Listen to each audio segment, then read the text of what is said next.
Hello everyone, my name is Brendan Rice. I'm excited to be the chair for today's session on change management.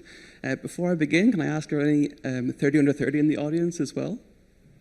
There's a few there, oh, that's good. I'm the 30 under 30 2020 alumni, so 4 years ago I was in your seat, so welcome, and everybody else as well. Really though, change has never been this fast, and it will never be this slow again. So I'm excited for today's keynote session. And they also spoke around disruption, the idea of around the perma-crisis, and also the mix of like positive and negative emotions whenever you're doing change or learning, for example, as well. Well, we've three wonderful speakers over there ready to share how they've led change in their organization in very different ways. Saskia van Bergentromp is going to question your perception of change and what is required to train your learners at 4 a.m. in an oil refinery, maybe. Nikki Finnegan is going to tackle the change resistance, and her insights really will focus on the rewards that these technologies bring to like education in the organization. I think Nikki herself is very much an early adopter of these VR technologies. I think her induction was in a VR in a submarine under the sea recently. And we'll conclude with Paul Ferguson, who will share his kind of pragmatic approach to meeting learners where they are. Paul's on the train down to the conference, and his coffee cup said, "Change, please." So he's very apt. And with that, I'll hand over to Saskia. Awesome. Thank you. So click. Oh, I'll just wait a moment. So. Thanks, Brendan. One of the things that I like to do almost every session that I start with a question, because I want to know who's in this room, right? Because I think that we are really learning together. So is there anyone here that was there last year when we talked about change? Great. Then I can tell the same question. I was hoping so. So gathering your question, I think everyone has seen Menti by now. Please scan either the QR code with your phone. If you're far out, it might not work. You can then go to menti.com and get the code. Is it working all the way there? Yeah? Great. And the question I always like to ask is, what do you think about when I say the word change?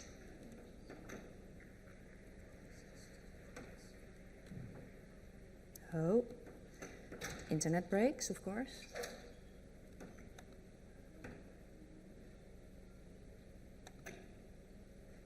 Okay. Then Brendan, I'm going to ask you to help me. But what do you think about when you hear the word change? Get my phone? So far we've got quite a few actually coming up. What looks to be the biggest from here is around resistance, and it's actually exciting as well, an opportunity. So it's a mix of nice positive and optimistic statements, really. Awesome. So it's supposed, Menti, right? It's supposed to give a beautiful word cloud with the main questions, or with the main statements. It's opportunity, new, exciting, but also resistance, difficult, improvement, speak up, upheaval, love the words. And the reason I asked this is to get a little bit of a feel in the room, because we are going to talk about change management, our experience on change management, and that is different for everyone. And if you are speaking in a room where everyone is about opportunity, exciting, then you have a different story and you have a different audience than if you are in a team that is really on the challenge, difficult, why, will it work? So it's good to know that there are these two sides of this question. What I often do if I talk about, so I'm a change manager at Philips. I've worked with a lot of different people on change management, and one of the things that I found that sometimes really helps is the simplest possible of models. If you think of change, I think I've done something weird. Does it work now? Yes. And now I drop my cards. Excuse me. This is my famous model. It shows the basic of change management. We are here now, and we need to move to be. And those of you who attended the session of Timon this morning, they also heard about action and how important it is to get into action. And that is what you see here. Because sometimes people forget that there actually is this journey and that there is this action that links to it. But of course, things are not as simple as this. Quite often, a change looks and especially feels a lot more like this. We heard Brendan say it this morning, change has never been this fast, but it will never be this slow again. And I already heard that at 2 other sessions. Laura Overton shared it yesterday as well, that ever since in the 25 years that she has been doing research, every year it has been change is increasing. And that is what people are experiencing. Change is getting extra and extra and extra, and people are tired. How do I adjust to all of that? And that is why there's an emotional response to this. There's an emotional roller coaster that people need to adjust to. There is that feeling, there is the poly-crisis that Timon was talking about. All of that needs to be inserted in a way that it still makes sense. And one of the things that I found is one of the crucial factors that can help is around a learning mindset. And that's why I am so grateful to be here among people with a learning mindset, because that is the important thing that can help people make sense of it all, because there's so much happening. And having a learning mindset, so that open growth mindset of trying to not just survive, but actually take in what is happening and make that a little bit better. It's about getting that perspective, right, of adding everything into one story. So the learning mindset is one of the really important things that if you can inspire that in people, that will really, really help. And if I think of some other top tips, because one of the things that we love in these kind of conferences is just some concrete tips. I get the pictures already, because that's where the learning is, right? I wrote down my 4 tips that I really feel that are most important now to generate that safe space, to generate that learning mindset. And my big theme also already a number of times today is keep your people close. We heard about the human connection, the actual interaction, but what I think is the real thing here is genuine care for your people. Know who they are and make that connection with them. And the second one, what is so important in this whirlwind of change and of everything, is that there is some consistency. When you are sharing your message, when you are engaging with your audience, let it be consistent. Let there be repetition, because that is what is building trust, and it's so important for moving forward.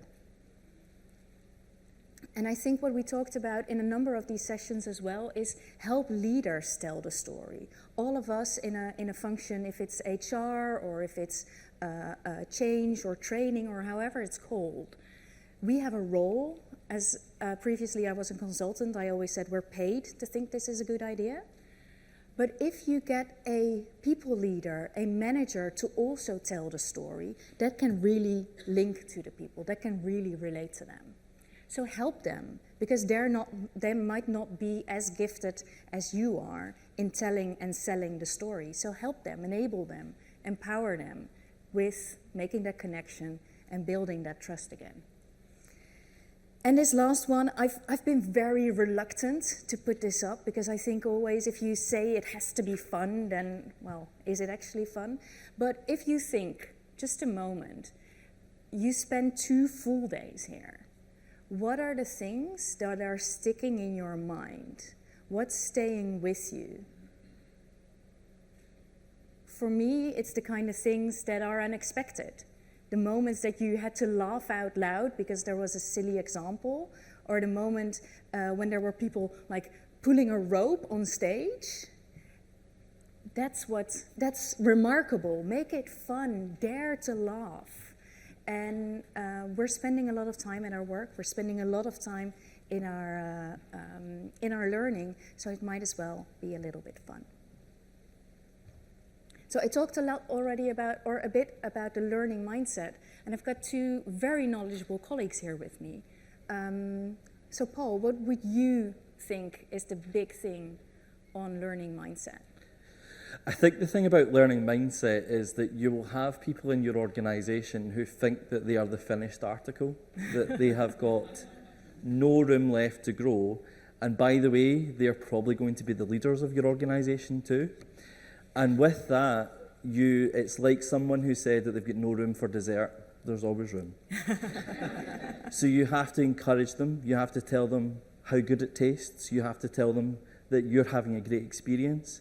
And that encouragement goes a long way. Awesome.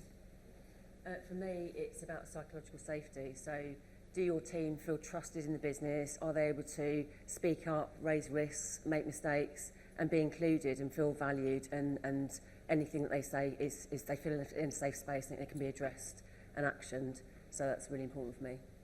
Great. Well, let's talk about that a little bit more.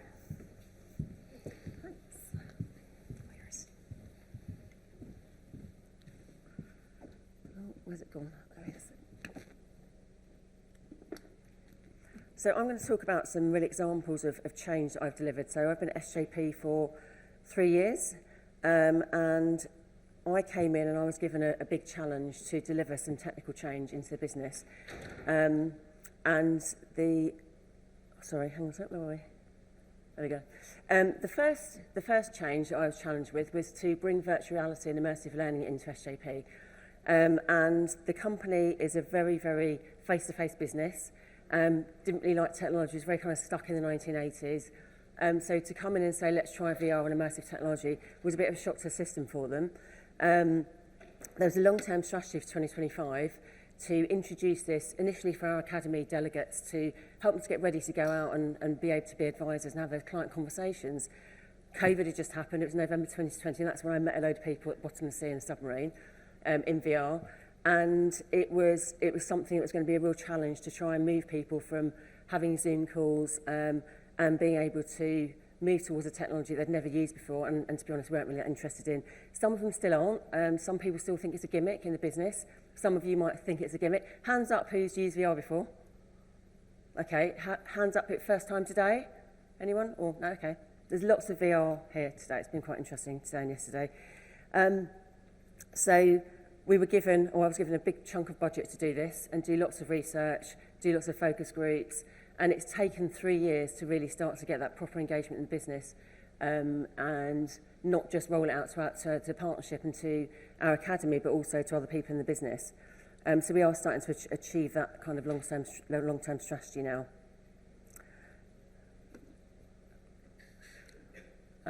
So this is an example of what we used to do in our training sessions before COVID. So these are two people stood at the front of the room in a training room doing a role play. One's pretending to be an advisor and one's pretending to be a client. Hands up who hates role plays. Most people hate role plays. So we needed to move from that, but make sure we're still doing those role plays in some way.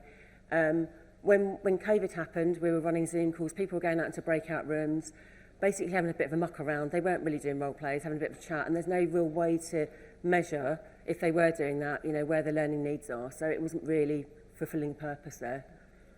Where we are now is that we give headsets to all of our advisors on their day one of their training program, which is for 12 weeks. They learn soft skills throughout the program, and as they're learning those skills, they can then put the VR headset on if they want to. Not everyone uses it, not everyone likes it, and they can keep on practicing those role plays, various different scenarios, talking about vulnerable clients and various different things.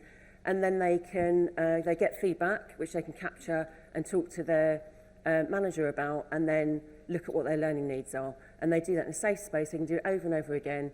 And what we've actually introduced now, just at the bottom, we've got some VR hubs in 4 locations in the business. and all employees can access that learning. So it's not just the bespoke role plays we've created, we've also got access to a number of different things around soft skills, communication skills, different conversations, and that's provided by a company called Body Swaps. So it's just off-the-shelf content, not really expensive, just license fees. So my second challenge was also to completely revamp the LMS that we had in place. It had been there for years.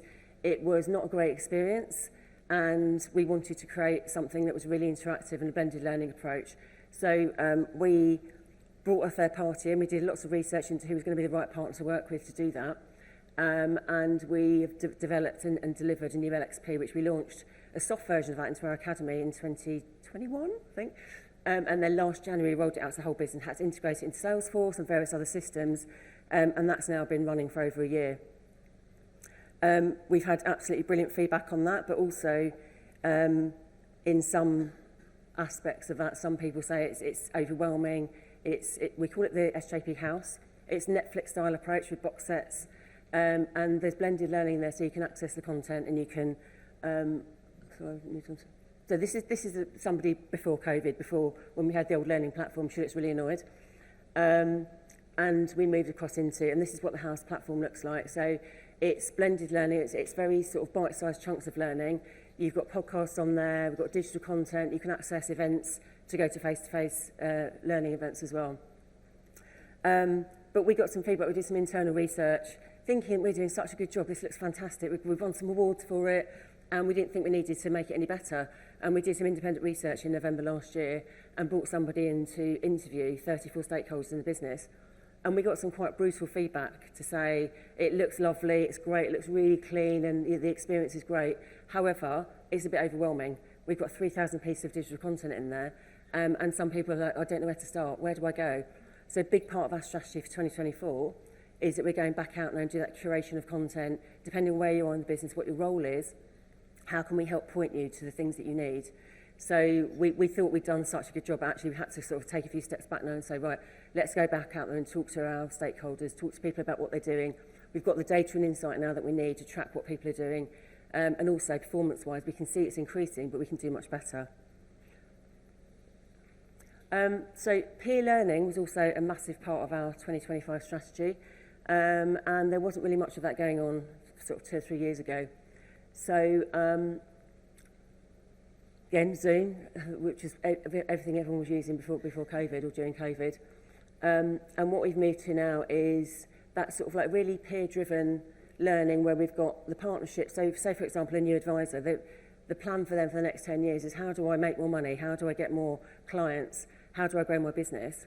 So we went out and did lots of day in the life of filming of really established partners that have got great cars and big houses, and this is what these new advisors are aspiring to, basically. So it's how can I do that? How can I improve what I'm doing now? Give me some of those tips of how I can get better. We've also got I can't even see it properly there. So leadership lessons, and then also eSwap. Hands up, who's heard of eSwap? Nobody, apart from my team over there. eSwap is a skills swapping platform. So you can go on, it's almost like a dating site, and you go in and you say, well, these are the skills that I need, and then other people put theirs on, and you can just sort of just speed date and have a Zoom call or face-to-face meeting. I actually heard something the other day I'm going to steal, and it was brain dates. So it's quite a good description of it. And that's really taken off. And actually what we've been able to do since then is find subject matter experts in the business, get them to come in and run sessions. So Power BI, for example, lots of people want to know about that. They don't want to go on big courses for it, but we're running our sort of lunchtime drop-in sessions, and we're getting people to train for free for us, which is really good as well. So that's really taken off as a result of the eSwap platform. We've now integrated that into our house app as well. So the biggest challenge that I think all of us face in L&D is measure. Where's the metrics? Tell us how much benefit you'll bring to the business. Money that's being invested, what's the return on investment? And a lot of things are really, really hard to measure in L&D. Well, I find they are. I'm sure you do as well. So here's some of our metrics and the impact that we've had over. This is a view from Q1 this year. So delegates rate our learning at 4.61 out of 5. 92.7% of learners learned new skills. 95.3% said learning was a worthwhile investment. Over 90% were able to apply learning within 4 weeks. 78% say they've increased their personal confidence, and 67.4% say learning will impact their self-leadership. And the NPS score that I've shown there has actually gone up to, I think it's 75.9 since I did this slide. So we're tracking way above what the average NPS is. So that's a really key driver for us and a key sort of metric that we share with the business regularly.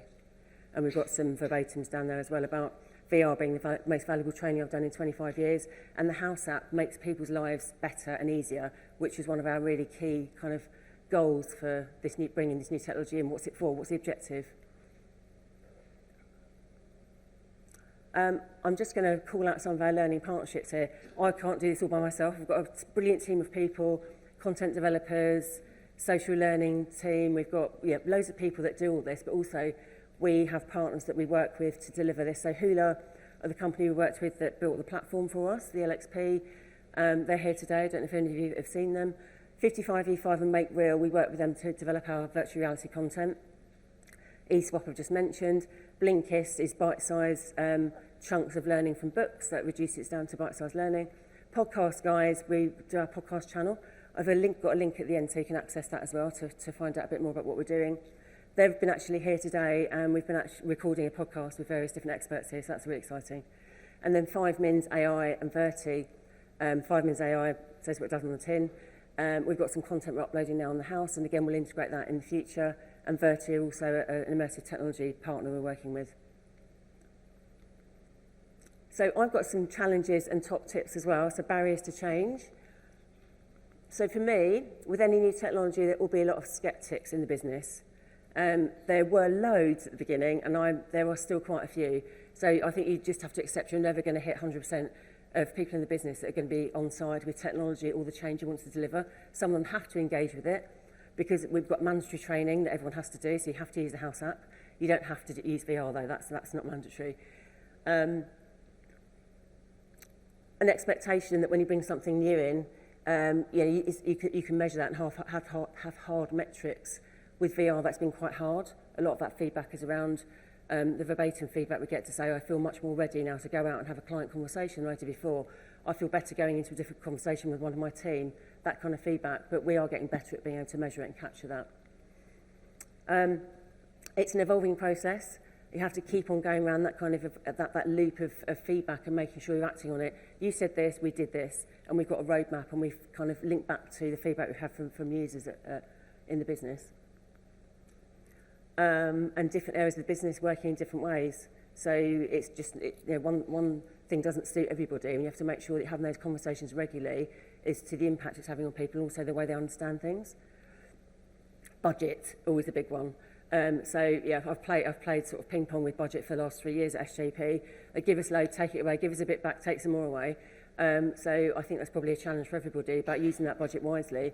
With some of the stuff I've talked about, you can spend a lot of money on all of that, but there's also so much more software, more technology appearing every week, that means that you can do some of this stuff and just with license fees. And if you want to engage with VR, a couple of headsets is all you need. We've got 300, but we've got a big business. So. And then some tips around delivering change as a leader. Demonstrate, we just talked about this, that you're a lifelong learner, have a learning mindset. Include your stakeholders from the beginning and understand what the experience is that they need. So what are we doing here? What's the objective? And what outcome do we need?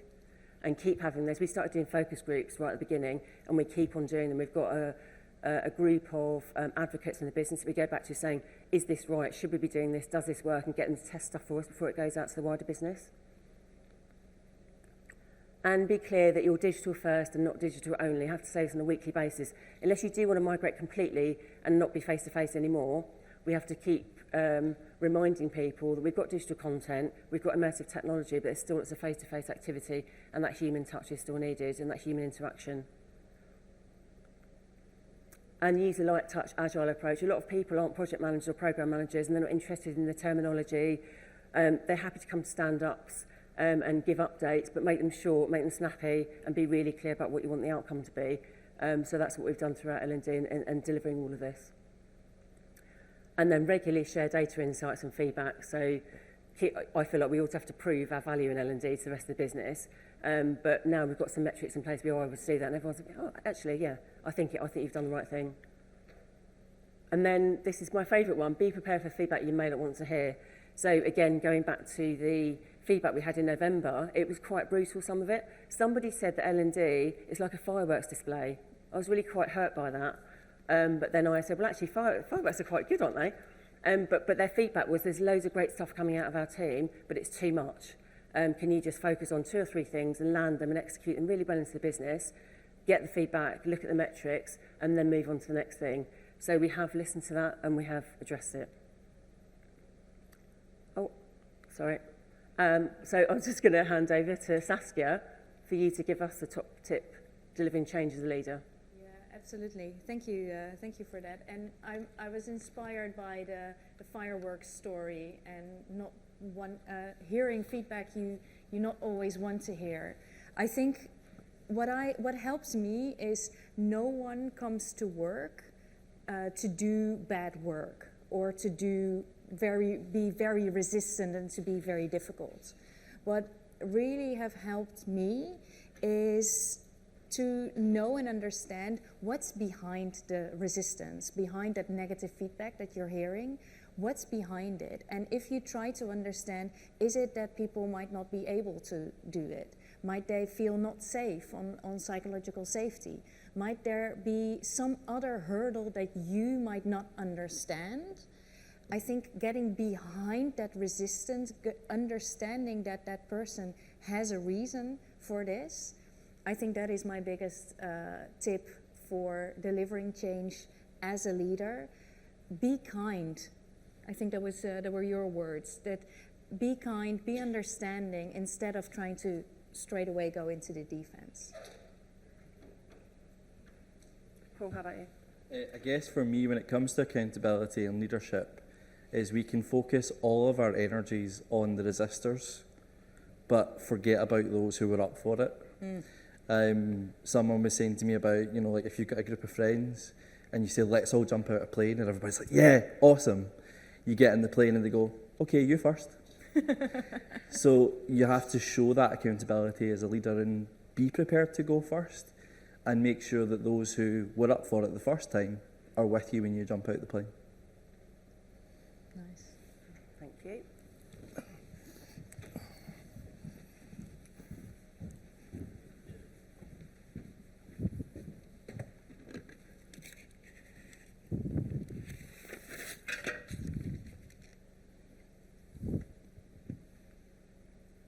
If you were at yesterday's keynote, one of the things that was said there is with so much uncertainty, the only thing that is certain is the uncertainty.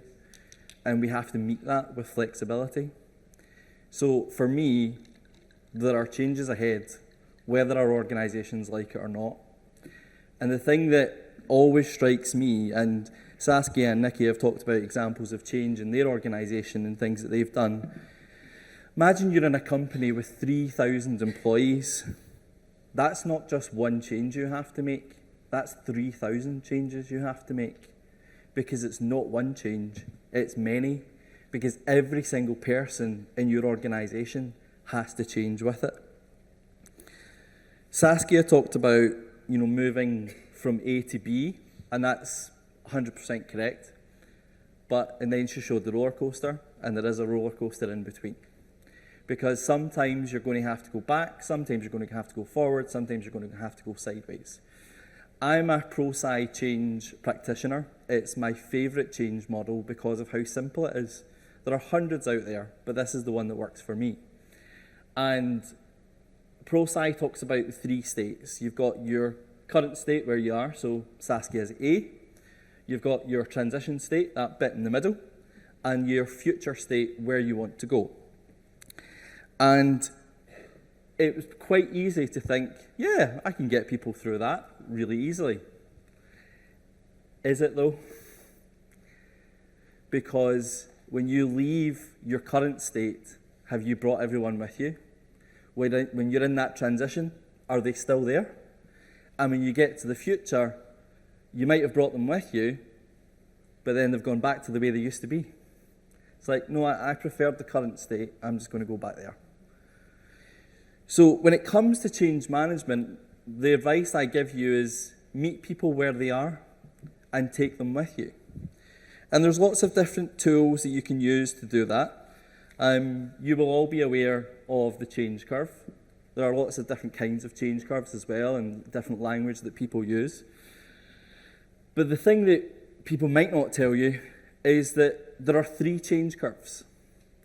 There's one that your leaders have to go through, there's one that your managers have to go through, and then there's one that everyone else in the organisation has to go through. And each of those have to be one step ahead. So your leaders have to go first, your managers have to go second, and then everyone else thereafter. And if it's one step ahead, that's okay. But it's your leaders and managers that are going to have to go first for that accountability and to take people with you. Timon in his talk this morning was talking about the automatic elevator and the example of using psychology. You need to know what makes people tick to get them through that change curve. That's the most important thing, is what's going to make them move current state, transition state, future state. What's going to get them there? How are you going to get them through that change curve? And the answer is tailored support. It's not easy just to say, oh, we're going to get everyone to do this and we're going to get everyone to do that, because everyone will be going through that change curve at different speed of knots. How many people here are from the public sector? Anyone? Yeah, so a few people from the public sector. We love change in the public sector. Not. Private sector can just be as bad. So the thing that you have to do is meet people where they are. And the way that I like to talk about that is another ProSci model called ADKAR. So ADKAR looks at awareness, desire, knowledge, ability, and reinforcement. And you can map ADKAR to the change curve. To give you an example of where I've used this, we were introducing a learning experience platform. We are a further education institute. So you would think for a bunch of educators, getting them to think about learning would be easy, right? They were still very traditional. Learning is a course. Learning is something that is done to me. No, it's not. So we had to go through the change curve with them when we were introducing a learning experience platform with blended learning. If we start at the awareness stage, the awareness stage is about them asking questions. What's the nature of this change? Why is this change needed? What's the risk of not changing? So you meet them where they are. You answer those questions.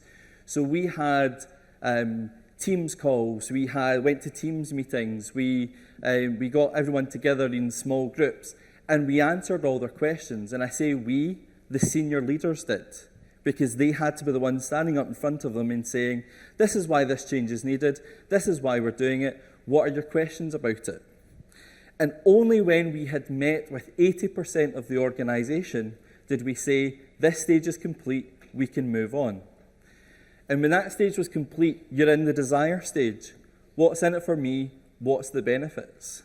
And it was at that point that we could meet with our partner organisation for the LXP, which is Think Learning, and understand the full benefits of what the platform were going to be to the individual, to the organisation, and to leaders, because you have to talk their language. You have to tell them what's in it for them each of those stages. What's going to be the benefit at the end of the day to our students who are sitting in our classrooms, because that's why you're here. You're here for the students. What's the benefits in each of those different arenas? We had a campaign looking at all those benefits. We spoke with our marketing team. There's a benefit in personal effectiveness. There's a benefit in the student. So looking at each of those individually and campaigning. Then we did a pulse survey at the end of that with a pilot group to understand, have you bought in? Is this a good idea? And when we got 80% satisfaction, you'll see a theme, we moved on to the next stage because we feel as if we've met them where they are. Knowledge and ability goes hand in hand. How do I change? Do I have the capability to change? And you'll notice that along the change curve there, people are shocked and they're in denial. You're talking to them about the awareness. People are frustrated and they're depressed. Think happy thoughts and tell them about the benefits. But when you get into, they're going, maybe there's something in this. maybe this isn't all doom and gloom, maybe this is a good thing. They're starting to experiment. So that's when you can give them the tools, the resources, let them play about with it, give them guides, let them, for themselves, do that understanding of what's in it for them. And they're getting that knowledge, they're getting that ability to change.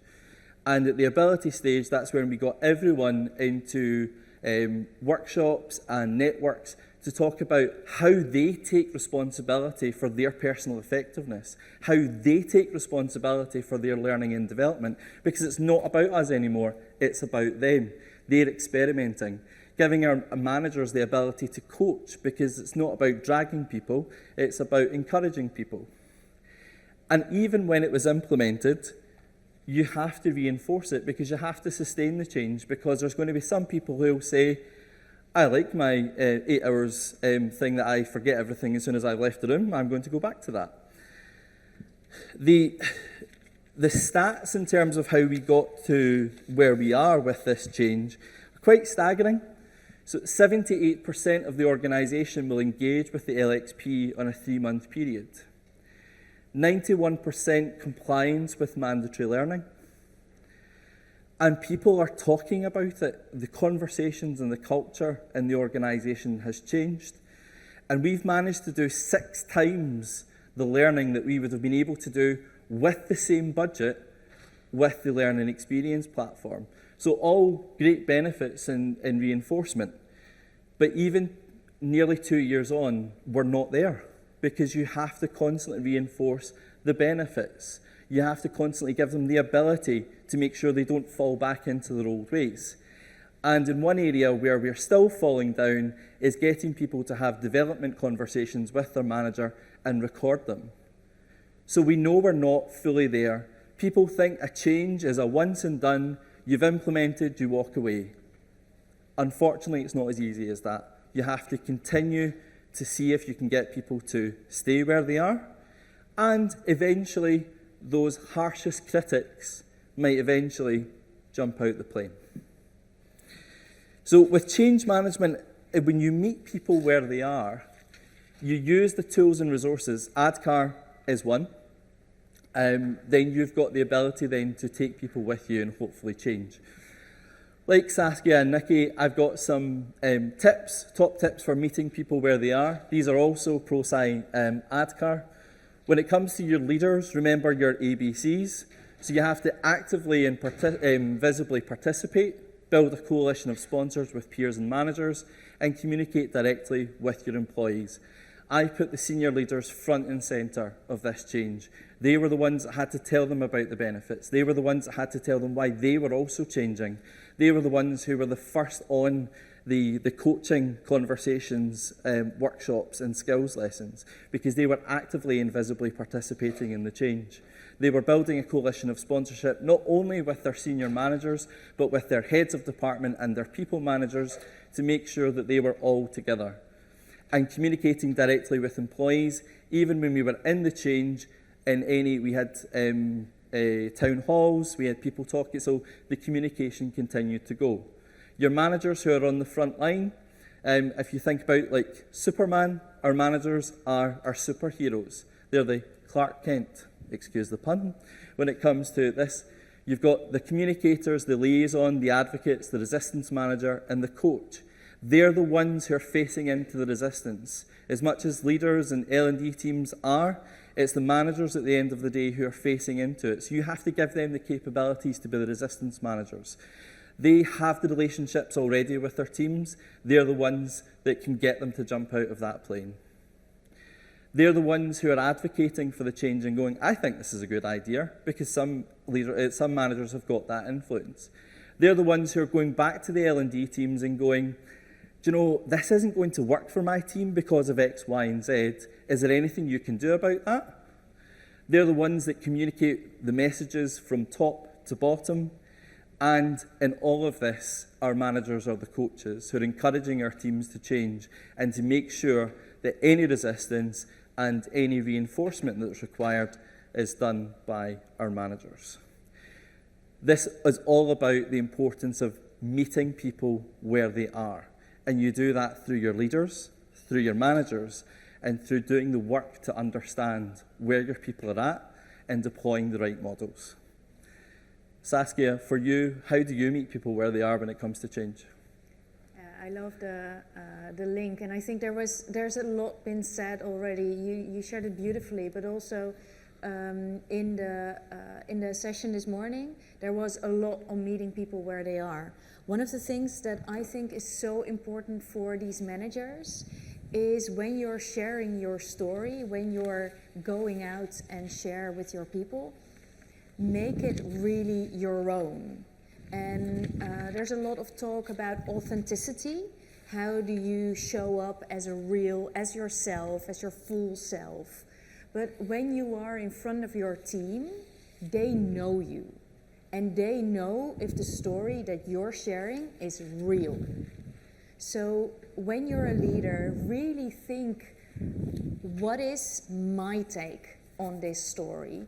And how can I tell it in a way that it is true, authentic to me, and then share that with the people that you want to meet? Because if it's a half-baked story, if it's only like what was been told to you, it's not going to link. It only will really resonate if it's truly who you are. Thanks, Saskia. Nikki, how do you meet people where they are? I guess the example for me is the development of the House app. So right at the beginning, we went out and spoke to people about what they needed, what they hated about the old platform, what their vision was, for that interactive experience from a learning perspective, so they could take control of their own development. We scoped out the whole sort of platform and what it was going to look like. We worked with all the individuals in the business to do that in different teams, and they had different needs. And we now have a feedback section on the House app that we get about 100 bits of feedback a month. Some of it's nice, and says, "Oh, I love it. It makes my life, so much easier. It's great." But some of it's really constructive. And again, going back to what I said before, we can say, "Blah blah blah said this in a certain team." No, don't name names. But you gave us this feedback in February, and we can show in the roadmap in Q4 we're actually addressing that. We've got a change request in, and that's going to fix that and make that experience a bit better. We're going to move the search bar up a bit higher because on some people's laptops you couldn't see it and it had to use a scroll bar. Things like that you wouldn't even think about really. But so it's just that constant engagement, early engagement, constant conversation, and have that feedback loop open and showing that you are addressing it. I'm not just doing what I think is a good idea. Thanks, Nikki. And just before I pass back to Brendan for the Q&A, if you were at Nigel Payne's talk, he talked about the collective genius of an organisation, which I absolutely loved. So it's important to know as L&Ders that change isn't our problem, it's an organisational problem. And the only way that you can solve an organisational problem is through collective genius. I'll hand over to Brendan. Brilliant, and thank you everybody. That was really insightful. So, like Saskia, shared the understanding of change and how that can work for everybody, and Nikki tackled resistance head on, I think, very successfully. And I think Paul has really shown us today. He's stressed the importance of the meaning of change being very practical and trying to break it down. So with that, I'd love to open the floor to some questions, and I can run to you if you have any questions for me. Oh, perfect. You're right beside me. Made it a bit easy for you, I hope. First a comment and then a question. Nikki, ironically, and I did not plan this, my twin sister is in the academy at the moment. Oh. And I was at her flat the other day and she had the headset on. So I saw it in action. I've got some funny videos I'll share maybe with you and the team after that. I just messaged her being like, I'm going to share this now with the global learning person. So just a comment. And then secondly, a question actually just from myself. You talked about having an LMS which had a lot of content in it and people didn't know where to start, and you got that feedback that it was overwhelming. We've had similar. What did you do about it? What we've kind of done a real shift in the team, and our focus 2024 is around doing that kind of L&D business partnering. So all of my team are going out divide and conquer, going to divisional meetings, going to team meetings, going out to partnerships, and basically selling our wares and saying, this is what L&D can do for you. What specific things do you feel where your skills gaps are, where your learning needs are, and we will show. There's something called Hula Collection, which sits on the. It's delivered by Hula, who build the platform for us, and it's almost like a window. I like to use that analogy: window into the house. where you can talk about a certain topic that might be relevant for the finance team or slightly different for the people team, and you can bring that tailor that content and personalise it. Something we're trying to do in future is using AI and other data and insight we're getting from the house to do real personalisation. We're not there yet. We've got audiences, but they're just split into 3 areas at the moment based on the data that we've got, and also we wanted to start simple. So yeah, it's more of that curation of content and that constant, I guess, PR for L&D to say we're not just chucking it all out there for all of you because you've got different needs. So it's having those conversations all the time. So how can we help you? May I be cheeky and ask just a follow-up question? How do you communicate that to say, look, we're listening, here's how we're listening, here's how we're going to implement it? There are various communication channels within the business, and lately we've been getting like two sections in there to talk about L&D. So there's much more engagement, much more people walking towards L&D now because of the technology and because it's easier to do that. And we're just really building up better relationships across the business to make it clear that we're open to that feedback. So I think it's that transparency really, and just going out and having those conversations. And also the advocates I talked about, so we've got I think about 40 in the business representing different areas of the business. They're going out and doing that for us as well, being the L&D voice. Yeah. Any other questions in the audience as well? Oh, come over.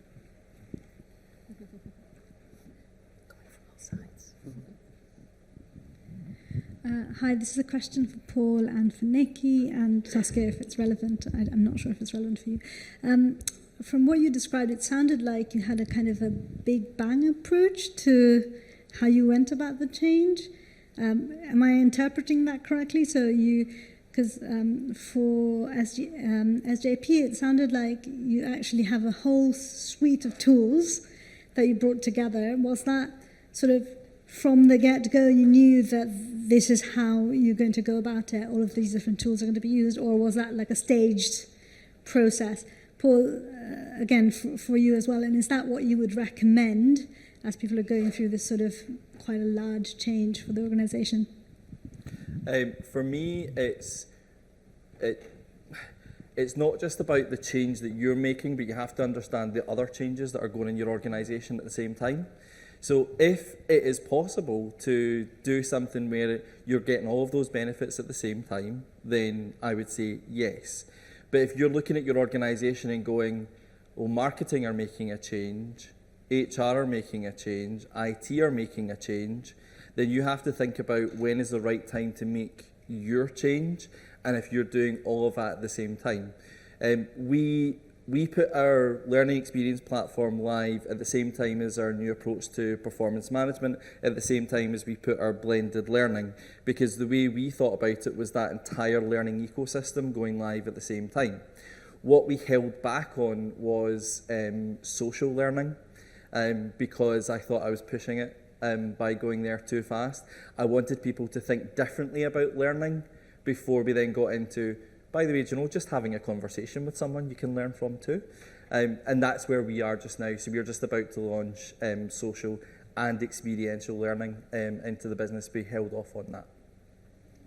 Yeah, if I can reflect on that. So I work for Philips, which is a 70,000 employee company. So there are many changes happening at the same time.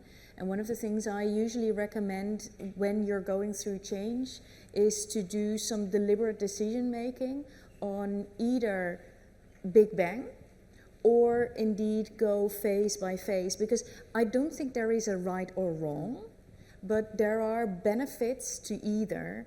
Then if you make that deliberate decision, you can balance the benefits with the drawbacks. So indeed know the context and then make that conscious decision. Okay, we're going big bang, but then mitigate, dampen it in other areas. That's what I would say. For me, it was slightly different because we launched almost a soft version of the app and piloted it for a year. So only our brand new advisors that are coming into the academy had no history, we had to migrate across. We could then just keep on testing it, saying we didn't actually need to change technically a lot of the app before we launched it to the rest of the business.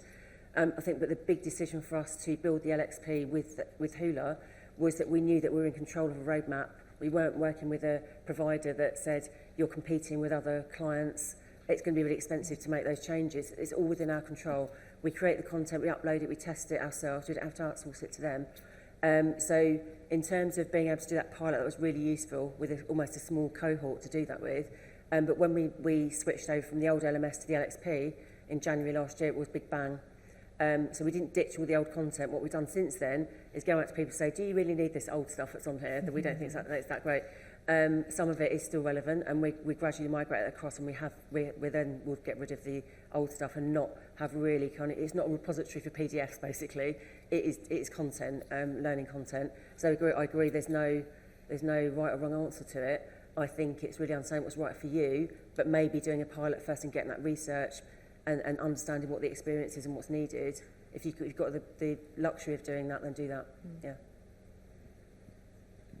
And then just to add on to that as well, talk a lot about change, and change happens all the time to people.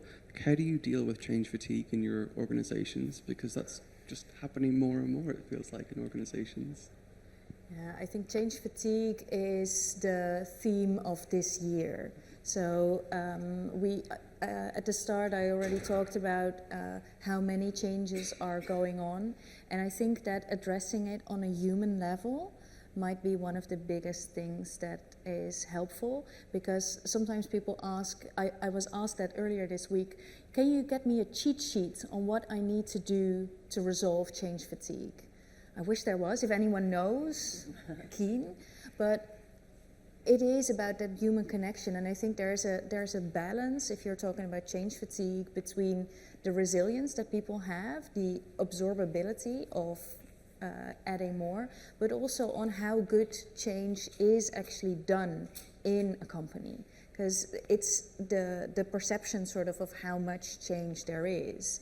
Because if you think of the people that you're going to ask to do something for you, they're usually not the people that are just twiddling their thumbs anyway. They're the people who are already busy, but they're not perceiving it as busy. So I think that's that balance of you need to be resilient, but you also need to have people who have that sweet spot of change that they can handle. Any other questions? Oh, no further. Brendan's got it. Oh, sorry, it's gone. Yeah, thank you for today's interesting talk and chat. I've learned quite a lot. My question is, what advice would you give an organization who's going through a massive global change, where we're dealing with different languages, different territories, and different ways of working and behaviors? That's one for you, Saskia. Yeah. Hire a change manager? No, I think that's kidding aside, but make sure that there is someone who actually can guide you from that, know where you are with that with the current state, and then know how you're going to get that whole organization via that middle piece to the new situation. Know where you are at the start, know where you want to be, and let there be people that can guide you throughout. And I think you beautifully shown ProSci and EDCAR. It's a very proven methodology of actually guiding people through. Because if you're going to try and do it on your own, I've rarely seen change projects, initiatives succeed.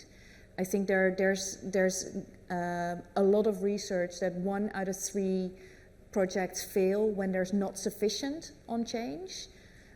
So if you take your people along in the right way with a proven methodology, you'll be about 7 times more likely to succeed. So don't try and do it on your own. I think that would be my first big thing.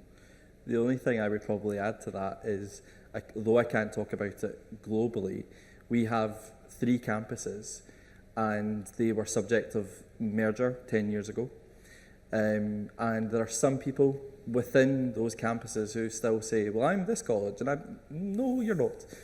And my advice when you're doing any major changes is don't forget about the organisational memory. And what I mean about that is, I've only been in the organisation 2.5 years, but I make the time to listen to those people who've been there for 25 and understand changes that have happened in the past. And they go, oh, this will never work, this again. And you go, but why didn't it work? What was wrong the first time you tried?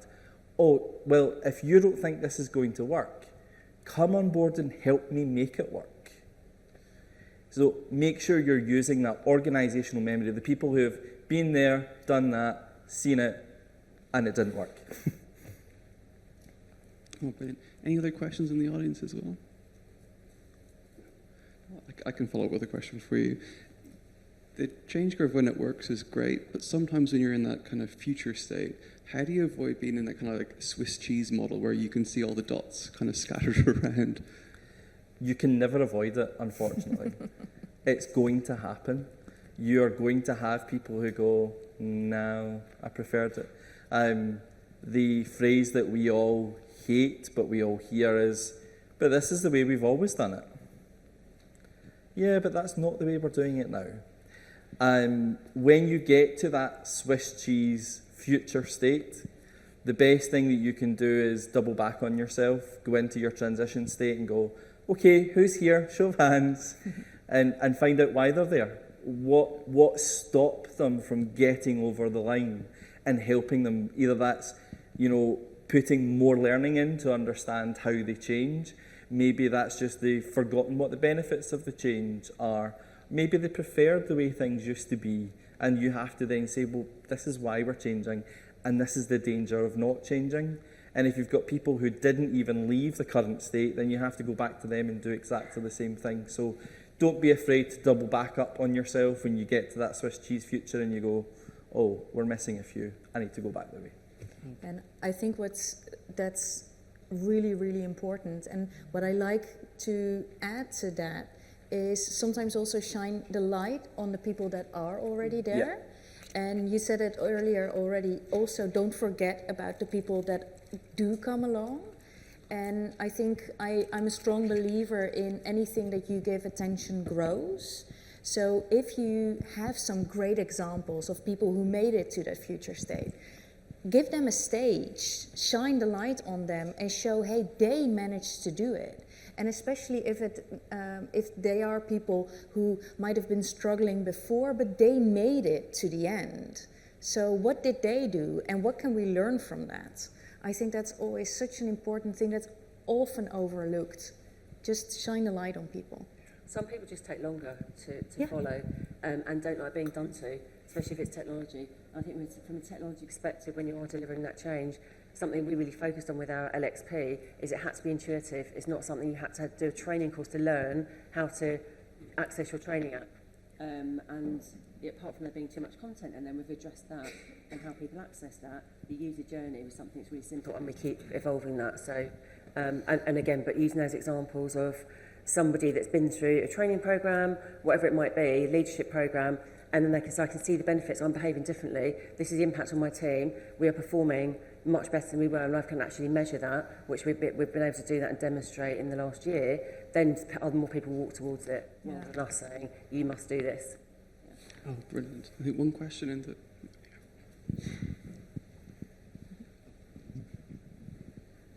Thank you for your presentation. I'm just wondering, appreciate the comment about the history and the sort of the memory. How do you feel about celebrating the change and actually creating a new memory? Yeah, you have to celebrate the wins, whether they are small or big. I'm doing a project at the moment where, let's just say, the wins have been a lot smaller, and there is a frustration in the teams that are going through that change. And we got to a particular milestone that kind of any other year we'd have just went, okay, that's just business as usual. But I decided to get the chief executive to come and have tea and cake with these people to celebrate that win. And what I noticed is that the productivity of that team had dipped before that, and then just having that FaceTime with the CEO over tea and cake, something really, really simple. And they were like, oh, we're seen. And that win that was celebrated enabled you then to continue on. Brilliant. It's a question for Nikki as well. It's been very, I guess, positive change stories, but like, what are the implications of like when it goes wrong? Like how badly can a change project go off the rails very quickly without the kind of the process in place? I don't really think it's happened at SJP, but certainly in my Oh, previous roles, yeah, and coming back to that psychological safety, I was thinking about that when I was thinking about how I talk about some of the top tips that I've had. That's really important to have that in place when you're delivering change. And I worked on a massive program to deliver an app in my previous role at 3 Mobile, and that psychological safety wasn't there to speak up to say this is not what our customers want and what they need, and if you do this, and I did try to speak up about certain things, but it just wasn't heard because decisions being made at the top level and not engaging with the experts in the business. And it did go wrong, and we launched something that failed quite considerably and spent a lot of money on it. So, and they had to keep going back and fixing that. So for me, if you don't get that in place, it's very likely you are going to fail. And there's lots of examples of that happened over the years, that we could talk about. But get that right first. Thank you. And Yeah, because it will last, Yes, right? yeah. You will not just have to make up for what went wrong, but you then also need to, that corporate memory, it will last. And we talked briefly about change fatigue. Bad change really, really adds to the level of change fatigue, because that's also what people are going to expect. So if they had that experience, then that's how are you going to build the trust that the next time it will be better? So. If you've seen Amy Edmondson's TED Talk on psychological safety, she had a hypothesis that high-performing organisations made less mistakes. And she sent researchers in to understand if that was true. And they came back and said, high-performing organisations are making more mistakes. And she went, no, that can't be right. So she went into the organisations, and what she found is that they were not making more mistakes, they were just talking about them, because they had that safe space to do that. So changes will fail. It happens, it's part of life. The best thing you can do is hold your hands up and go, okay, that didn't work. And I think people will respect you for that more than trying to cover it up. If you go, this didn't work, and then find out why, because you have to learn from it and you have to move on. And when it came to the example I talked about, people had tried in the past to put performance management conversations in, and it didn't work. And the first thing I said, especially to our trade unions, was, why didn't it work?